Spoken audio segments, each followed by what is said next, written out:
like, I think I'm in a very unique position, in a position that I'm really happy about, where it's like with the music is I don't want it to be my full-time career. You know, it's not even a desire of mine anymore. Like I do it because I love making it. And, you know, if other people like listening to it, that's great. It's basically just a hobby that's got out of hand.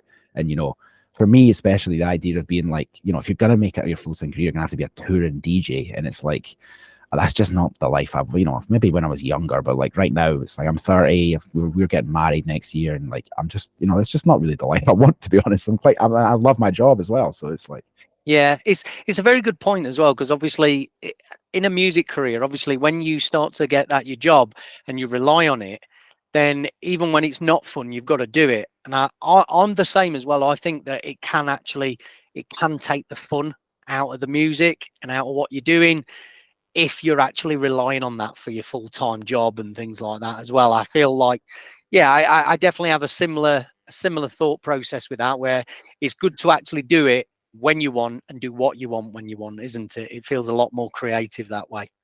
yeah, absolutely. Yeah. I mean, I've never really had any sort of pressure behind me with the music. In fact, I did once. The only time I've ever had pressure was when I sent a couple of tracks to program and they liked one but didn't like the other one.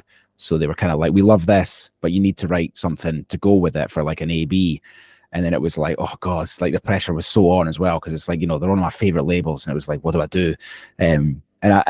I spent ages on it, and I mean, the pressure worked, because the track that I actually made out of it is arguably probably my best track I've ever done. But it was like, it almost wasn't fun making it because it was like too much pressure that, like, you know.